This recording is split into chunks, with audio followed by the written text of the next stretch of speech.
Okay, नमस्कार मित्रांनो, गणित साथी ह्या चॅनलमध्ये तुमचं पुन्हा एकदा स्वागत.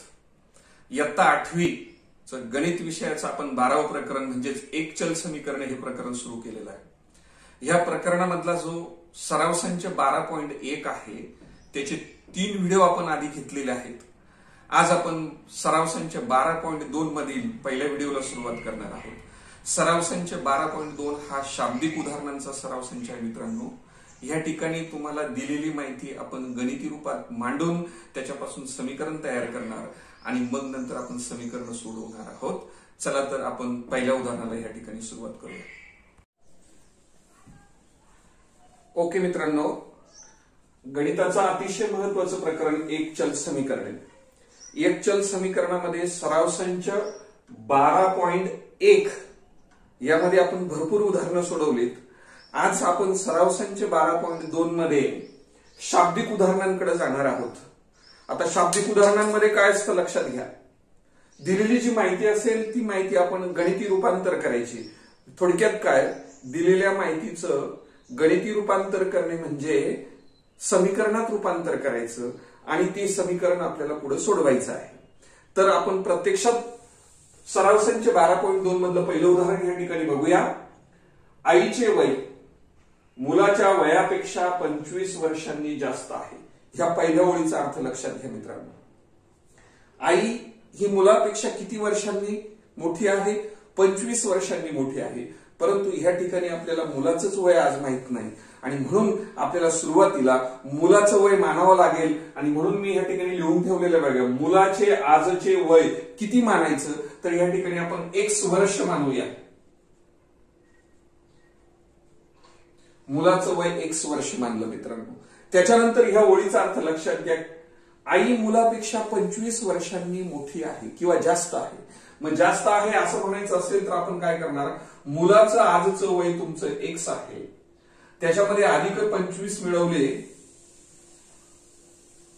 तर तुम्हाला आईचं वय मिळतं. लक्षात घ्या, कारण मुलाच्या वयापेक्षा आई 25 वर्षांनी जास्त सांगितल्यामुळे मुलाचं वय x आणि त्याच्यात जर 25 मिळवले तर तुम्हाला आईचं आजचं वय या ठिकाणी मिळालं मित्रांनो. ओके, त्याच्या पुढची ओळ वाचूया. 8 वर्षानंतर मुलाचे वय. बघा, 8 वर्षानंतर म्हणजे आपल्याला पुढे जायचंय, मागं नाही यायचं. म्हणजे इथून पुढे 8 वर्ष.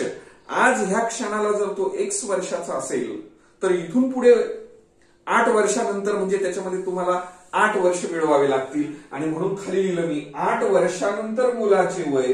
आज तो x वर्षाचा आहे. 8 वर्षानंतर म्हणजे अधिक 8 वर्षांनी किती होईल, तो x अधिक 8 वर्ष. लक्षात घ्या, राईट. त्याच्यानंतर 8 वर्षानंतर आईचं वय सुद्धा. 8 वर्षानंतर आईचं वय जर काढायचं असेल तर आज किती वर्षाची, ते x अधिक 25 आणि पुढचे 8 वर्ष म्हणजे अधिक 8. मग आता ही बेरीज बघा मित्रांनो कशी झाली तुमची. हे x अधिक 25 अधिक 8 म्हणजे किती झाले तुमचे 33. अशा पद्धतीने. ओके, आणि मग नंतर आता दिलेली माहिती काय सांगते पुढे बघा. 8 वर्षानंतर दोघींची वय काढली आपण. त्याच्यानंतर 8 वर्षानंतर मुलाच्या वयाचे आईच्या वयाशी असलेले गुणोत्तर. म्हणजे थोडक्यात काय, 8 वर्षानंतर जे मुलाचं वय आहे ते x अधिक 8 छेदस्थानी. 8 वर्षानंतर जे आईचं वय आहे ते तुमचं x अधिक 33. हे गुणोत्तर आहे. मुलाच्या वयाचे आईच्या वयाशी असलेलं हे गुणोत्तर किती सांगितलं मित्रांनो, 4 छेदस्थानी 9. म्हणजेच बरोबर किती लिहिणार आपण, 4 छेदस्थानी 9. याला गणिती रूपांतर असं म्हणतात. या दिलेल्या माहितीचं गणिती रूपांतर आपण असं केलं. थोडक्यात आपण असं समीकरण बनवलं. आता हे समीकरण आपल्याला सोडवायचं मित्रांनो. लक्षात आलं असेल तुमच्या. बघा, आता सोडवत असताना आपण काय करणार, हा 9 ह्या कंसाला गुणेल आणि हा कंस ह्या 4 ला गुणेल. थोडक्यात तिरकस गुणाकार आपण या ठिकाणी करणार आहोत. म्हणजे थोडक्यात कसं लिहिणार बघा, 9 गुणिले हा कंस x अधिक 8. येते लक्षात तुमच्या. नंतर हे बरोबरच चिन्ह घ्या. हा 4 घेतला मित्रांनो. त्याच्यानंतर हा कंस आणि 4 याचा दोघांचा गुणाकार, तिरकस गुणाकार. जसा ह्या दोन्हीचा गुणाकार ह्या बाजूला डाव्या बाजूला घेतला तसा ह्या दोन्हीचा गुणाकार आपण उजव्या बाजूला घेऊया. म्हणजे 4 गुणिले x अधिक 33 अशा पद्धतीने.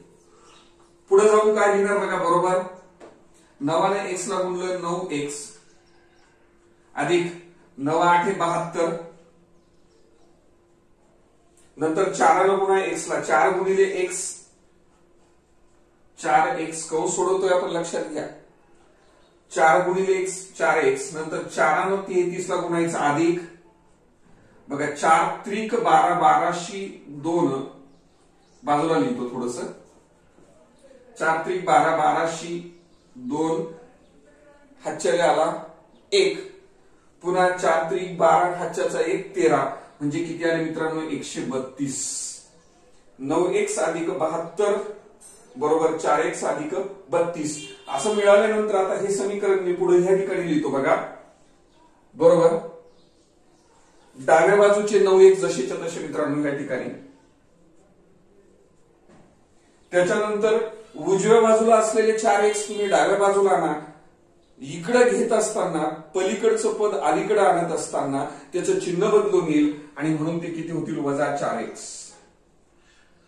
बरोबर. आता उजव्या बाजूला किती उरलेले तुमचे 132, ते 132 तुम्ही जसेच्या तसे ठेवा उजव्या बाजूचे. ओके. आता डाव्या बाजूला 72 होते मित्रांनो, मग हे 72 आपण पलीकडे पाठवणार उजव्या बाजूला, ते वजा होतील. असं काय केलं आपण लक्षात घ्या, ज्या ठिकाणी x ची जी पदं होती ती सगळी डाव्या बाजूला गेली. अक्षर x हे अक्षर आहे, अक्षराची पदं सर्व आपण डाव्या बाजूला आणली आणि संख्यांची पदं सर्व आपण उजव्या बाजूला पाठवली. लक्षात घ्या, कारण आपल्याला x ह्या चलाची किंमत ह्या ठिकाणी काढायची आहे. ज्या चलाची आपल्याला किंमत काढायची त्याला डाव्या बाजूला घेतलं आणि ज्या स्थिर संख्या होत्या आपण त्या उजव्या बाजूला पाठवल्या. बघा मग 9x मधून 4x गेल्यानंतर किती होतात मित्रांनो 5x वजा बाकी, राईट. त्याच्यानंतर 132 मधून 72 गेल्यानंतर तुमचे 60 होतात. अतिशय सोपी क्रिया आहे. पुढे जाऊन आपल्याला x ची किंमत काढायची आहे, x ह्या चलाची किंमत काढायची, म्हणून x बरोबर हे 60 छेदस्थानी हे तुमचे 5, राईट. आता 60ला 5 न भाग द्यायचा, अतिशय सोपा असा भाग आहे. पहा 5 1 5, 5 1 5, 1 उरला 10 झाले आणि 5 दुने 10, म्हणजे किती उत्तर आलं तुमचं 12x बरोबर किती आले मित्रांनो 12. आता आपण x काय काय मानलेलं होतं लक्षात घ्या, x या ठिकाणी लिहिलेलं बघा. x काय तुमचे मुलाचे आजचे वय, आणि तुम्हाला विचारलं सुद्धा मुलाचे आजचे वय काढा. मग x जर मुलाचं आजचं वय असेल ते आपण किती काढलं 12, आणि म्हणून खालच्या ओळीत लिहून ठेवलेले मुलाचे आजचे वय किती वर्ष आले तुमचे 12 वर्ष. मित्रांनो पूर्ण उदाहरण लिहिण्यासाठी मी स्क्रीनच्या बाजूला येतो, तुम्ही स्क्रीनशॉट घ्या आणि संपूर्ण उदाहरण लिहा आणि त्याच्यानंतर आपण पुढच्या उदाहरणाकडे जाऊ. व्यवस्थित लिहा.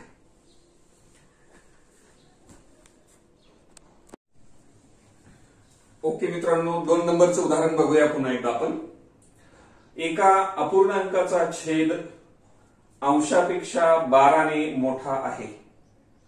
ही जी दिलेली माहिती आहे ह्या माहितीचं आपल्याला गणिती रूपांतर करायचंय. सुरुवातीला गणिती रूपांतर करणं म्हणजे समीकरणात रूपांतर करूया आणि मग सोडवूया आपण. त्याच्या अंशातून 2 वजा करून व छेदात 7 मिळवून तयार झालेला अपूर्णांक 1 छेदस्थानी 2शी सममूल्य होतो, तर तो अपूर्णांक कोणता. अतिशय सोपं असं प्रश्न उदाहरण आहे मित्रांनो. या उदाहरणामध्ये सुरुवातीला पहिलं वाक्य आपण वाचूया आणि त्याच्यानंतर आपण त्या किमती मानूया. एका अपूर्णांकाचा छेद हा अंशापेक्षा 12 ने मोठा आहे. मग छेद जर मोठा असेल अंशापेक्षा तर आपल्याला सुरुवातीला अंश माहिती असणं आवश्यक आहे. मग आपल्याला तोच या ठिकाणी जर माहित नसेल तर तो आपल्याला या ठिकाणी मानावा लागेल मित्रांनो. आणि म्हणून अपूर्णांकाचा अंश आपण x मानूया. काय करूया, अपूर्णांकाचा अंश आपण या ठिकाणी x घेतला. आता छेद काय सांगितला, छेद हा अंशापेक्षा 12 ने मोठा आहे, म्हणजे छेद हा अंशापेक्षा अंश तुमचा एक्स त्याच्यापेक्षा 12 ने मोठा म्हणून एक्स अधिक 12 हे समजणं अतिशय महत्वाचं आहे मित्रांनो. आणि त्याच्यानंतर मग आता तुम्हाला जर अंश माहिती असेल आणि छेद माहिती असेल तर तुम्हाला तो अपूर्णांक सहज लिहिता येतो. अंशस्थानी अंश द्यायचा आणि छेदस्थानी छेद लिहायचा. म्हणून अपूर्णांक बरोबर बघा वरती अंश लिहित असतो आणि खाली छेदस्थानी छेद लिहित असतो एक्स अधिक 12 हा तो अपूर्णांक असेल. अंश मानलेला आहे एक्स, छेद झाला तुमचा एक्स अधिक 12 आणि म्हणून अपूर्णांक बरोबर वरती अंश घेतला आणि खाली छेद लिहिला. हा अपूर्णांक आपण अशा पद्धतीने घेतल्यानंतर आता आपल्याला दिलेली माहिती काय सांगते बघा, त्याच्या अंशातून 2 वजा करू व छेदात 7 मिळवून तयार झालेला अपूर्णांक 1 छेदस्थानी 2 शी सममूल्य होतो. या वाक्याचा अर्थ समजून घ्यायचा आहे मित्रांनो. मग सुरुवातीला दिलेला अपूर्णांक मी या ठिकाणी खाली घेतो बघा, एक्स छेदस्थानी एक्स अधिक 12 हा अपूर्णांक आपण लिहिला. आता ह्या अपूर्णांकात काय सांगितलं, त्याच्या अंशातून, हा अंश आहे, अंशातून किती वजा करायचे म्हटले, 2 वजा करू. म्हणून इथे मी 2 वजा करतो अंशात, त्याला कंस करतो. त्याच्यानंतर छेदात 7 मिळवू, हा छेद आहे, या छेदामध्ये किती मिळवायचे आपल्याला, अधिक 7. मग आता अंशातून 2 वजा केले म्हणजे वजा 2 आणि छेदात 7 मिळवले, ह्या छेदामध्ये 7 मिळवले म्हणजे अधिक 7. याची जी किंमत येते, ह्या अपूर्णांकाची जी किंमत येते ती सममूल्य म्हणजे काय, त्याच्याशी सारखीच असलेली किंमत, 1 छेदस्थानी 2 याचं मूल्य आणि याचं मूल्य सारखंच असतो असं तिचा अर्थ होतो त्याचा. म्हणजेच बरोबर काय लिहिलं आपण, 1 छेदस्थानी 2. मग पुढे जाऊन आपण कसं लिहिणार बरोबर, एक्स वजा 2 छेदस्थानी हा एक्स. आता यांची बेरीज करावी लागेल मित्रांनो. 12 अधिक 7, 12 मध्ये 7 मिळवल्यानंतर तुमचे किती झाले, अधिक 19 आणि हे इकडे तुमचे 1 छेदस्थानी 2 सममूल्य अपूर्णांक आहे तो 1 छेदस्थानी 2 अशा पद्धतीने आपण लिहिलं. आता हे समीकरण आपल्याला मिळाल्यानंतर एक चलातलं समीकरण, हे समीकरण या ठिकाणी सोडवायचं आहे. तिरकस गुणाकार करूया, ह्या छेदाने अंशाला गुणा आणि ह्या छेदाने इकडच्या अंशाला गुणा. ओके, मग बघा डावी बाजू काय होईल तुमची, डावी बाजूवर ह्या दोनाने ह्या कंसाला गुणायचंय, तिरकस गुणाकार 2 गुणिले कंस एक्स वजा 2 बरोबर. आता उजव्या बाजूला अंश 1 आहे तो लिहिणार, त्याला गुणिले अलीकडचा छेद तो काय तुमचा एक्स अधिक 19, तो या ठिकाणी लिहा एक्स अधिक 19. ओके, मग पुढचं सिम्प्लिफिकेशन बघा आता कसं होईल. कंस सोडून घेणार आपण, ह्या दोनांनी कंसातील प्रत्येक पदाला गुणायचं आणि ह्या एकाने कंसातील प्रत्येक पदाला गुणायचं. 2 गुणिले एक्स म्हणजे तुमचे 2x झाले, हे वजा चिन्ह, 2 दोनाला गुणायचं, 2 2 4 झाले. आता एकानं गुणायचं, एकाने गुणल्यानंतर काहीच फरक पडत नाही, 1 गुणिले एक्स म्हणजेच एक्स, 1 गुणिले 19 म्हणजेच 19. ओके, हा आता पुढचं समीकरण सोडवत असताना आपण काय करतो, डाव्या बाजूला चलाची पद, अक्षराची जी पद आहेत, चलाची जी पद आहेत ती आपण डाव्या बाजूला घेणार. या ठिकाणी तुमचा 2x आहे जसाच तसा, पलीकडचा x इकडे आणल्यानंतर वजा x होतील मित्रांनो. बरोबर इकडे किती उरले तुमचे 19 आणि आता डाव्या बाजूला असलेले वजा 7 आपण उजव्या बाजूला उजव्या हाताला पाठवतोय तर ते अधिक होतील आणि म्हणून मी या ठिकाणी अधिक 4 लिहितोय, लक्षात घ्या. आणि म्हणून खालच्या ओळीत बघा 2x मधून x गेल्यानंतर किती उरला तुमचा 1x, 2x मधून हा 1x काढून टाकला, वजाबाकी 1x आली आणि 19 मध्ये 4 मिळवले तुमचे किती झाले मित्रांनो 23. आणि हा 1x म्हणजेच काय, नुसता x, एक लिहिण्याची गरज नाही, लिहितच नसतो आपण, 1x म्हणजे नुसता x. बरोबर किती झाले तुमचे इकडं 23. चला तर मित्रांनो 23 काय आली तुमची या ठिकाणी बघा, x अपूर्णांकाचा अंश मानलेला x, अपूर्णांकाचा अंश बरोबर x आणि म्हणून x किती काढला आपण 23. या ठिकाणी अंश किती आला तुमचा 23 आला. चला त्याच्यानंतर छेद बघा, अपूर्णांकाचा छेद बरोबर x अधिक 12, x अधिक 12 आहे मग एक्स किती काढलेले आपण 23 अधिक तुमचे हे 12, 23 मध्ये 12 मिळवल्यानंतर 35 झाले मित्रांनो. किती झाले? 35. मग अंश 23 आला आणि छेद तुमचा 35 आला तर अपूर्णांक कसा होईल बघा. मग अंश हा अंशस्थानी म्हणजे वरती लिहा आणि छेद हा खाली म्हणजे तो किती आहे तुमचा 35 तो ह्या ठिकाणी लिहा. बघा नेमकं तुम्हाला विचारलं काय होतं तर तो अपूर्णांक कोणता तर तो अपूर्णांक किती येतील मित्रांनो 23 छेदस्थानी 35. अशा पद्धतीने अतिशय सुंदर असं उदाहरण आहे. स्क्रीनच्या बाजूला आहे तो स्क्रीनशॉट घ्या, संपूर्ण उदाहरण लिहा आणि मग नंतर आपण पुढच्या उदाहरणाकडे जाऊया.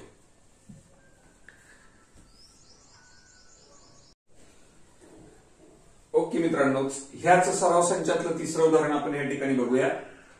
पित्तळ ह्या संमिश्रामध्ये तांबे व जस्त यांचे प्रमाण 13:7 असते. लक्षात घ्या, पितळ हे एक संमिश्र आहे आणि पितळ हे संमिश्र पितळाचं जे भांड असतं हे भांड बनवण्यासाठी तांबे आणि जस्त एकत्र केलं जातं. मग तांबे आणि जस्त एकत्र केल्यानंतर त्याचं जे प्रमाण दाखवलं तुम्हाला ते 13:7 आहे. तर 700 ग्रॅम वजनाच्या पितळी भांड्यात जस्त किती असेल आपल्याला अशा पद्धतीने प्रश्न विचारलेला मित्रांनो.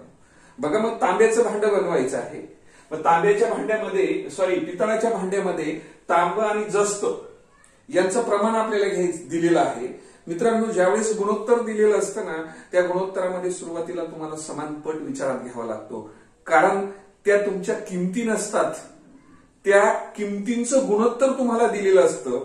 मग जर गुणोत्तर दिलेलं असेल तर त्या ठिकाणी समान पट हा शब्द विचारात घ्यावाच लागतो आणि म्हणून मी ह्या ठिकाणी असं लिहिलं समान पट एक्स मानलेला आहे.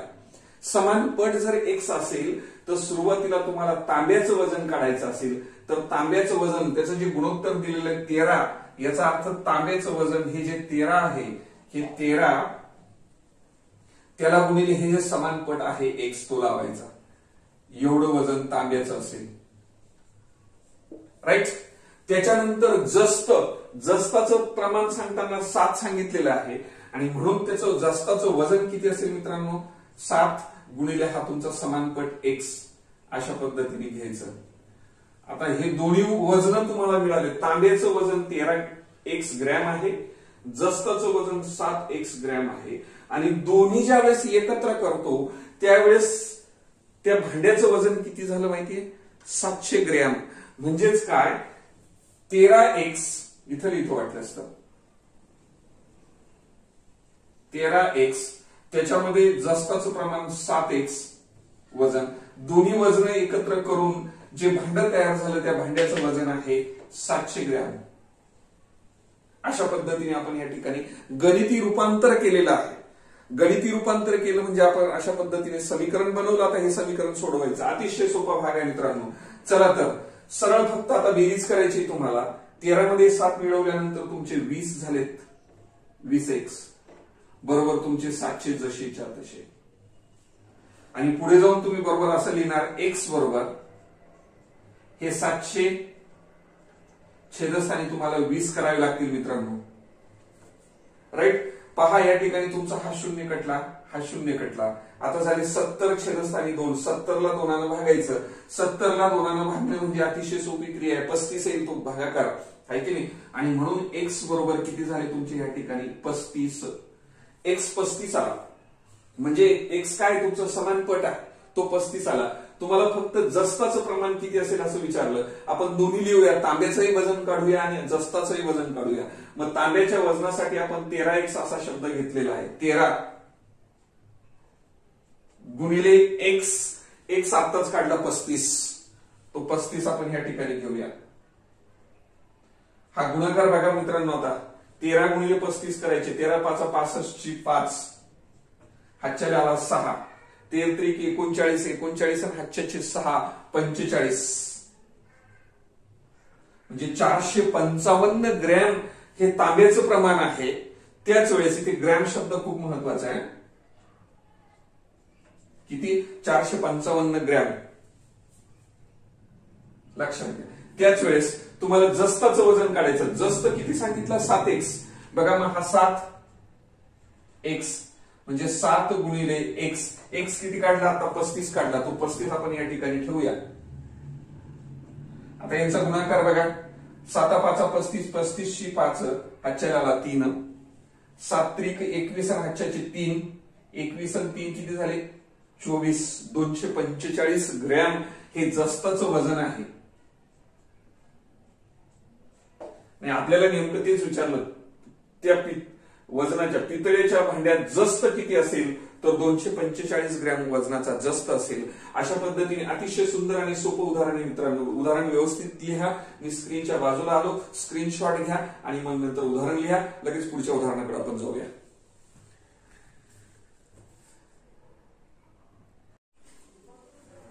ओके मित्रांनो, ह्याच सराव संचातलं आपलं चौथं उदाहरण बघूया आपण या ठिकाणी. 3 क्रमागत पूर्ण संख्यांची बेरीज 45 पेक्षा जास्त व 54 पेक्षा कमी तर त्या संख्या काढा. अशा पद्धतीचं उदाहरण आहे. पुस्तकात ह्या प्रश्नाला स्टार केलेला आहे. याला हॉट असं उदाहरण म्हणतात. हायर ऑर्डर थिंकिंग अशा पद्धतीचं हे उदाहरण आहे मित्रांनो. 3 क्रमागत. क्रमागत ह्या शब्दाचा अर्थ क्रमाने येणारा. पहिला अंक जर 1 असेल तर दुसरा 2, तिसरा 3 अशा पद्धतीने क्रमाने येणारे जे अंक असतील त्या संख्या कशा सांगितल्यात? त्या संख्यांची बेरीज तुमची 45 पेक्षा जास्त आहे आणि 54 पेक्षा कमी आहे. अशा प्रकारच्या 3 संख्यांचा ग्रुप किंवा गट आपल्याला ह्या ठिकाणी शोधायचा मित्रांनो. पहिल्यांदा आपण काय करूया? संख्या मानूया. समजा 3 क्रमागत क्रमाने येणारी पहिली संख्या जर मी x घेतली तर दुसरी संख्या तिच्यापेक्षा 1 न वाढीव असेल. मग तिच्यापेक्षा 1 न वाढीव असेल तर दुसरी संख्या तुमची x अधिक 1 यायला पाहिजे. तिसरी संख्या तिच्यापेक्षा पुन्हा 1 न वाढीव असेल म्हणजेच तिसरी संख्या असेल तुमची x अधिक 2. लक्षात घ्या. अशा पद्धतीने संख्या पहिली x असेल, तिच्यापेक्षा 1 न वाढीव म्हणजे दुसरी x अधिक 1 असेल आणि तिसरी तुमची x अधिक 2 असेल. अशा पद्धतीने ह्या 3 संख्या आणि ह्या 3 संख्यांची बेरीज 45 पेक्षा जास्त. पहिली संख्या x अधिक दुसरी संख्या x अधिक 1 अधिक तिसरी संख्या तुमची x अधिक 2 यांची जी बेरीज आहे ही बेरीज 45 पेक्षा जास्त. 45 पेक्षा जास्त म्हणजे हे असं चिन्ह आपल्याला या ठिकाणी काढावं लागेल. लक्षात घ्या. हे 45 पेक्षा मोठं आहे, जास्त आहे. आणि पुढचं काय म्हणतो? व 54 पेक्षा कमी दुसऱ्या अटीमध्ये. मग हीच बेरीज पुन्हा x अधिक x अधिक 1 अधिक x अधिक 2 ही जशी बेरीज आपण इकडे घेतली तशीच बेरीज आपण इकडे घेतलो. परंतु ही बेरीज 54 पेक्षा कमी म्हणजे हे कमी आहे. म्हणजे 54 मोठा आहे. 54 पेक्षा कमी म्हणजे याचा अर्थ 54 मोठा आहे. त्याच्या बाजूला हे असं चिन्ह आपण काढतो. याचा अर्थ 54 मोठा झाला. याचा अर्थ 45 लहान झाला. बेरीज 45 पेक्षा जास्त म्हणजे 45 लहान आहे आणि बेरीज 54 पेक्षा कमी म्हणजे 54 मोठा आहे. या ठिकाणी लक्षात घ्या. हे चिन्ह आपल्या लक्षात आलं पाहिजे मित्रांनो. अतिशय सोपा असा भाग आहे. चला तर आपण सोडूया. दोन्ही क्रिया मी ऍट अ टाइम करतो बघा. x x x x हे 3 वेळेस आले म्हणून आपण या ठिकाणी असं म्हणू शकतो 3x अधिक हा 1 आणि हे 2. 2 आणि 1 किती झाले तुमचे? 3. आणि हे चिन्ह जसंच्या तसं त्याच्या पलीकडून तुमचे 45 आहेत. राईट. तशीच क्रिया इकडे बघा. x x x म्हणजेच या ठिकाणी तुमचे 3x. 2 आणि 1 तुमचे 3 झालेत. हे ग्रेटर दॅनचे चिन्ह आहे. इकडे आपण असं 54 हा मोठा आहे असा त्याचा अर्थ झाला. बघा दोन्हीतला फरक सारखंच दिसतंय तुम्हाला. फक्त चिन्हात आणि या संख्येमध्ये तुमचा फरक तुमच्या लक्षात येईल मित्रांनो. पुढे जाऊन आपण याला असं लिहू शकतो. 3x हे मोठा आहे 45 पेक्षा म्हणजे 45. लक्षात घ्या. हे 3x लिहिले, हे चिन्ह घेतलं, हे 45 घेतले, हे अधिक 3 इकडे गेल्यानंतर किती झाले मित्रांनो? -3. अगदी तशीच क्रिया बघा इकडे सुद्धा 3x हे चिन्ह घेतलं, हे 54, हे अधिक 3 पलीकडे पाठवले तो -3 झाले. राईट. आता पुढे काय झालं? हे 3x जसेच्या तसे, हे चिन्ह जसंच तसं. 45 मधून 3 गेल्यानंतर तुमचे 42 होतात मित्रांनो. राईट. तसंच इकडं हे 3 एक जसेच्या तसे, हे चिन्ह 54 मधून 3 गेल्यानंतर तुमचे 51 उरतात. राईट. आपल्याला एक्स ची किंमत करायची बघा. एक्स बरोबर एक्स हे चिन्ह हे 42 आणि छेदस्थानी तुमचे 3 आणि म्हणून एक्स हे चिन्ह बघा. आता 42 ला 3 भागायचं आहे. 42 ला तुम्ही 3 भागा, काय होईल बघा. 3 एक 3, 4 3 कटल्यानंतर 1 उरला. 12 झाली संख्या तयार. 12 3 चौक 12.